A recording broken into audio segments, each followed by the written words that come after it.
Okay. Oh, I gotta click OK. I don't know, do you? This meeting is being recorded. By continuing in the meeting, you are consenting to be recorded. I can got it or leave meeting. It's a hard choice. I hope this is actually recording. I think it is recording. So I consent. Thank you. Miko and I are equally illiterate at computer teams. So everybody, welcome back to a special edition of the Ode Chronicles. In these little segments, we are getting to know our 2021 runners, many of whom have run with us before. So you may recognize his face. I'm sure you recognize his hat. And we are with Miko, and his real name is Chris. His last name I can't pronounce still, so we're just gonna call him Miko. How are ya? I'm doing good tonight. Good. Are you still offended that I can't pronounce your last name? No, not at all. Okay, good. Not a lot of people can. Okay. So this is your 15 more minutes of fame, because you've been with us a couple times before. So you are already famous, but I am going to start my timer just to be fair, and your 15 minutes of fame start now. So, okay. For those of you who don't know you, or for those of everyone who doesn't know you, tell us, how many Ode to Laz events have you run so far? How many of the Golden Tickets events have you run? So I've ran the 2 July races, and I've been there for both winter races, volunteering, and then I just crewed Ode to the Night last month. Okay. So I'm always around. And so you've run all the Golden Ticket runs that we've had. Yep. And you haven't done too bad. So I'm solid third place. You've been solid third. So have you been, remind me, I know you came in third last year. Yep, I was third the year before, first year too. And third the first year too. Okay. And this year you're not going to be third. I want to get second at least. No, you're going for number one. Yeah, but I third or better, Okay. Better than third is the goal. Okay. All right. So what keeps you coming back to the event?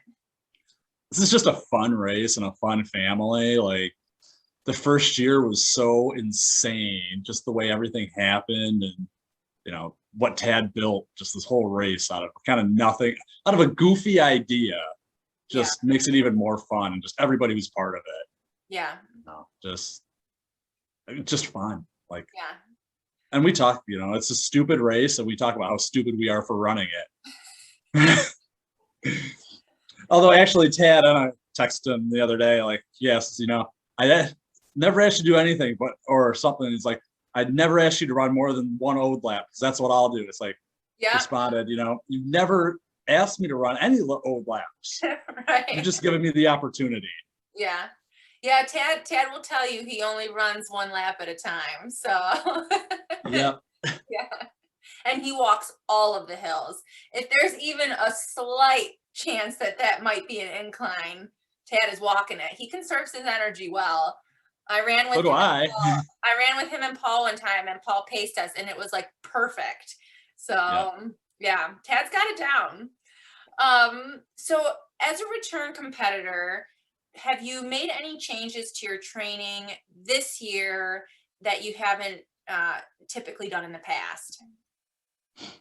Not really. I mean, knowing that the race is going to happen July 10th this year is a good thing. Last year, the whole, what do we have, 9 days before the race or something, where we got the notice, or no, it was 11, right?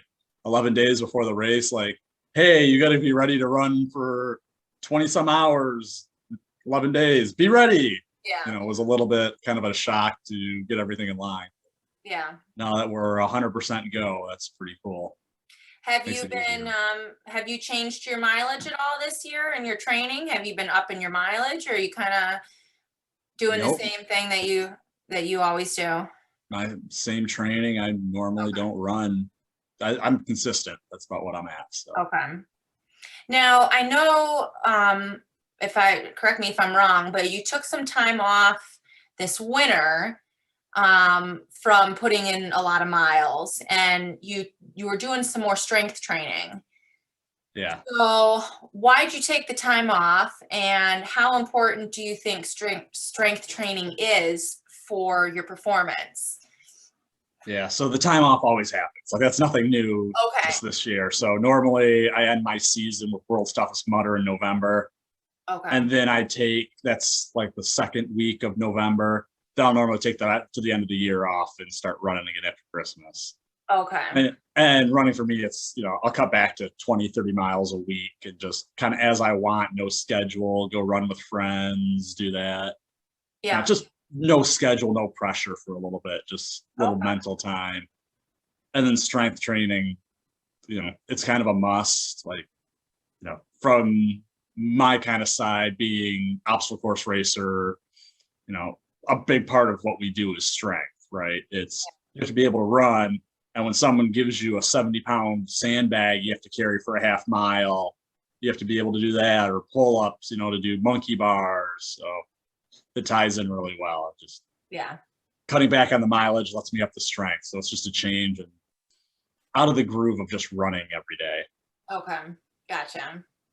Well, that's nice that make sure you take that time to kind of dial down and just do fun runs and stuff. So yeah, because the consistency of following a schedule all year long can be draining just in itself. So it's a nice mental break too. Yeah, exactly. Where every run is scheduled, the week in advance, and I know it. Like, okay, this is what's coming now. Just take some time off. And perfect time of year too, so you could you got all your Christmas cookies and right. Oh yeah, the Thanksgiving holiday. You don't got to worry about getting up for an early run the next day. Yeah, you can just work out and not care, right? Yep. So you mentioned the obstacle course racing, and that's was that your first passion before ultra racing, or? What's going on now? I don't know. I gotta upgraded. Who's the host? What? Oh, good. I love it. We're running out of time. Whatever. It just said we have unlimited time. If this cuts off, I'm gonna be so mad. So your obstacle course racing, did that come before your ultra marathon racing? Yes. Okay. Yep. I started obstacle course racing in 2013.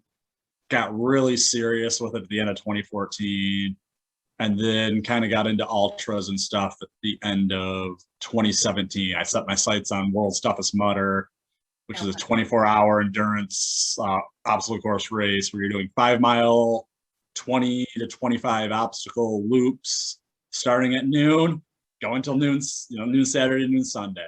Yeah. That was my first kind of ultra experience, and then it's taken off since then. Yeah.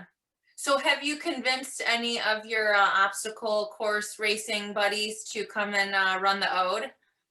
Yep, I got a few coming this year. Well, one guy, Scott Robbins, he's coming back this year. He was there last year.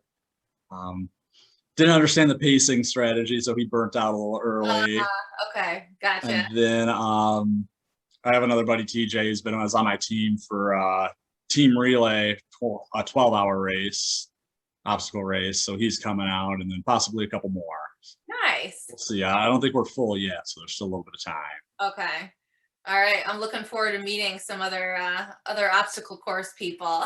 So we're just as insane as trail runners. So maybe more. Probably. Probably more.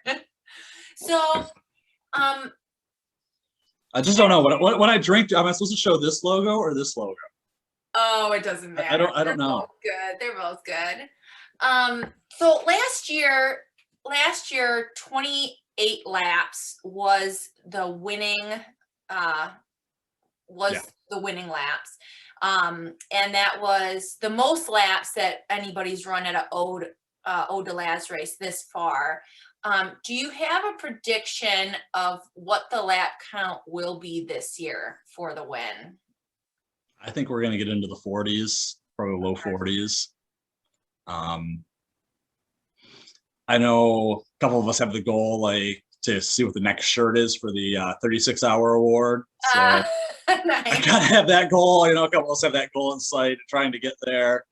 It's all about the swag. Yeah, exactly. So Okay. we'll see. The trail loop's fun. Yeah. It's just when we get back to that road the second night, I don't know about that. It just doesn't sound fun. Do you have a plan? Are you gonna try to get some sleep this time? Did you get sleep last time? No, it was pretty good for 20. I think I was 26 hours about it. So that was 26 hours of racing. You got to realize we're up 4 hours before that. So yeah. And then Are you gonna try to plan in some naps this time? I'm gonna have that plan. We'll see what happens. Okay. My personal best is 5 days awake. So Oh my gosh. yeah. That's doing best worst. Or is that sitting on the couch? That was working. So that was. Oh my god. I used to do live production, and when Super Bowl was in Detroit, we had a bunch of parties we were doing. Our company was responsible for all the confetti for Super Bowl and some special effects and everything. So we were running around the city of Detroit from like Thursday to Sunday, just nonstop. It was insane. All right. So you can do it. You've done it before. Yeah. 5 days, people. You heard him. It's going to be a 5-day race. Yeah, but every once in a while, I get to take a little break there and sit and actually have a good meal. This was, Yeah. See how long these little 5-minute breaks can go. So speaking of meals, what is going to be your go-to nutritional item for this year? What is on that table in the tent, no matter what? That's a hard one because I bring like a whole thing, and it's always day of what I want. Oh, okay. Yeah, I don't have You one don't have thing. one item that you bring every time? Well, I do. Like I have the same kind of stuff. Like one of the things we found for obstacle racing for our ultras is I don't know why it works, but the little fun size Kit Kats. I don't know why they're just fun to eat while you're going. You can't do Hershey's bars because they melt. So there's that. I do this tip. I'm sorry, what was that? I was gonna say Snickers takes too long to chew. Yeah, and I can't eat Snickers, so. Oh, peanuts? Yep. Oh, okay. But I gotta do the normal food, sandwiches, protein bars, oatmeal, applesauce, pizza. I'll eat pretty much anything. It's just kind of what I'm feeling at that moment. Okay, nice. So I know that the Little Debbie has been a oatmeal cream pies. Yep. Little Debbie's been a favorite. I was gonna ask oatmeal cream pie or Swiss cake roll. Oatmeal cream pie. Okay, yeah, I'm there with you. Although I had a Swiss cake roll at the winter event that Sarah just like shoved in my mouth, and it was amazing. So I was like, I forgot what these tasted like. They're so good. They just melt in your mouth. So, what is your favorite ice cream flavor? Favorite ice cream flavor? Huh. I don't know. I'm probably gonna have to go with like I'm gonna be typical. I'm gonna go with like a mango sorbet or something because I don't really eat ice cream. So okay. Nobody has said sorbet yet. That's good. Refreshing. I like it. Yep. And what is your favorite piece of running gear? Oh, favorite piece of running gear. Man, you're asking great questions that I don't know. Do you have lucky shorts? Lucky socks? Can you not live without your shoes? I mean, I have run without shoes. I did it this winter. Probably like I have a pair of pink feature socks. Like I bought them, like 6 years ago, and they're like my race socks. So they're the hot pink ones. So I will have them on good morning, and then soon they'll taper off at some point when I change. Okay. They're there. How many changes of clothes are you bringing? Probably 3 or 4. Okay. I don't load up on clothes. I don't pull a Matt Antonio and change my shirt every other loop. That's a lot of laundry. Well, I'm glad you brought Matt up because I just talked to Matt on the interview before you, and he wants to know if you remember that night when it got really cold. The night it got really cold. It had something to do with the sock. The sock. Which run was this? I have no idea. I did not ask for details. He just told me I had to include it in this interview. The sock. It could have happened because he paced me in October for a 24-hour 5K loop race I was doing. Okay. I remember the sock. I remember the squeaky shoes. Oh. Like you weren't allowed to have a pacer until 50 miles. So I pretty much did that alone. And then Matt jumped in with me and my shoes started squeaking. Like I'm running down pavement and just squeak. And it was like one and then the other one started. Yeah. So, well, we'll have to find out in July what exactly he was talking about because I'm super curious now. yeah. You wouldn't give me any details. So, oh, all right. And last but not least, because our 15 minutes, we've got 20 seconds. So think hard and long about this last very serious question. Have you ever used anything other than toilet paper for toilet paper? Oh yeah, leaves, anything I could find when it happens. What is the weirdest thing you've used that's not toilet paper? Probably just like leaves and stuff, on the trail. You find what you got to, you can do what you got to do. Okay. I'm a typical trail runner. Just, it's all fair game. Yeah. I don't go anywhere now without these little compressed toilet paper tablets. All you got to do is put a drop of water on them and then they expand. That's fancy. Yeah, you just shove them in your pockets. Amazon compressed toilet paper. If you think they'll sponsor the race, I don't know. That'd be awesome. We may get in trouble for that one though. Right. You have to carry out your TP, which I don't know. Yeah, I don't know about that. All the animals go out there. Why can't we? Right, I know. It's not fair. Well, I'm going to say one more question before we wrap it up. If you had anything to say, if you could say anything you want to your competitors, what would that be? I think right now we're a month away, right? It's June 10th. The race is July 10th. So a month away. I can't wait to see everybody. And when we all kind of convene back at the road and just, what? I'm planning on a good finish and I will be the last obstacle course racer running. Yes. By many laps. I'm predicting that early, so. All right. That is, you guys heard it. It sounds like a challenge to me. So, well, We'll wrap it up, Miko. Thank you for joining me again. Anytime. You're becoming an Ode favorite, and I look forward to running with you in July. So I can't wait. I depend on you carrying me into the night at least. So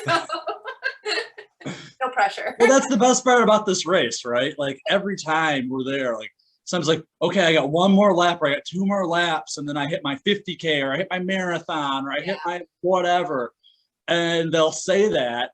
And then we will drag them along another 5 loops. Like, no, you're coming out one more. Come on, you're still doing good. You're coming out for one more. You're coming out for one more until they finally learn, don't say anything. And I'm going to go hide in my tent so they can't get me to start. Yeah. Or do what Sarah has done for other races and just make sure you don't come back on time. Right? Yeah. That's the other option. If you get dragged into another lap, you make sure you don't come back on time, right? Exactly. So, all right. Well, I plan on it being a lot of fun, and we'll see you in a month. All right, see you guys in a month.